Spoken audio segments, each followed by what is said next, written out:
So what we have to anticipate now, let's all prepare with whatever yung mga equipment ng DPWH, yung mga airlift ng AFP, yung mga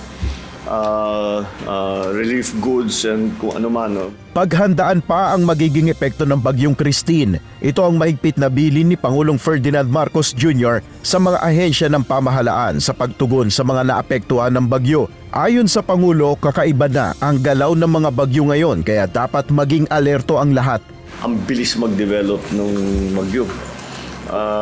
It was just a low pressure area, and now look at the strength of it, and the volume of water the volumes of water are unprecedented. Okay, so yun ang kailangan natin bantayan.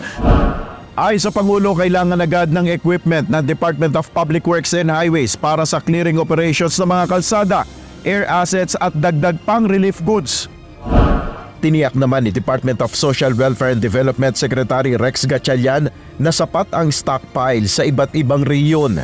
So as of yesterday, Mr. President, we started distributing already and we continue to distribute. Now we're already in the replenishment stage. Our Pasay hub is running at 20,000 a day so that when the stockpiles of these offices go down, we can keep on sending them. Nakahanda na rin ang DPWH para sa pagtatanggal sa mga nakahambalang na natumbang puno o gumuhong lupa sa mga pangunahing kalsada na dadaanan ng mga maghahatid ng tulong. As soon as the water subsides in the locally flooded areas, our response teams will now be able to enter into clearing all the debris and like fallen trees and other materials inside. Magpapadala rin ang Department of Health ng mga medical team sa mga malubhang naapektuhan ng bagyo. This is a 30-man team complete with wash facilities for outpatient care. I plan to deploy it, one in Bicol, the other one in Northern and Central Luzon. Nakikipag-ugnayan naman si Department of National Defense Secretary Gilberto Teodoro Jr. sa mga kalapit na bansa para sa dagdag na tulong. We are coordinating now with our ASEAN neighbors. I have already talked to our Singaporean ambassador to marshal their capabilities for airlift and other manpower assistance that they can pitch in.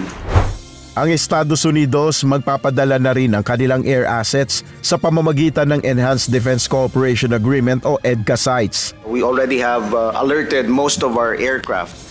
But yesterday we also coordinated with our US counterparts and they are ready to send in their aircraft using our EDCA sites. Iniutos naman ni PBBM na magamit ang EDCA sites sa relief operations. We make full use of the EDCA sites, especially for the activities ng AFP pag-airlift. Nabaling rin ang atensyon ni Pangulong Marcos sa mga stranded na pasahero sa mga pantalan. Binigyan din niya ang pangangailangan na magkaroon ng isang matibay na sistema para masuplayan ang pangangailangan ng mga pasaherong hindi nakaalis ng pantalan dahil sa sama ng panahon. Normally lugaw po na mainit kasi wala naman po sa budget po natin yan. That's exactly what I'm saying. Opo. But what we do po is we do it po out of pocket po ng mga empleyado din po natin. We should have a more, hindi pwedeng ganun lang mga ad hoc. Thank you very much, and I'm sure it is a big help to those who are. No, but the government should have a more systematic way. Ayon kay DSWD Secretary Gatchalian, mag-iimbak na rin sila ng relief goods sa mga pantalan.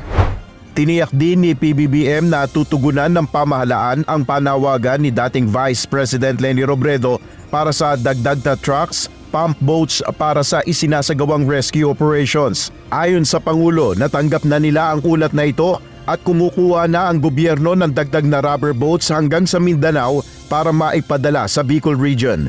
We just got that report from Kamsur that half the province is underwater because they live in that the basin within Albay and Kamsur. Kaya yun ang talagang tinatamaan lagi ng baha. So as soon as we can, we will go in. Nel Maribuhok, UNTV News and Rescue. Diyos ang aming sandigan, serbisyo publiko ang aming pinaalagahan.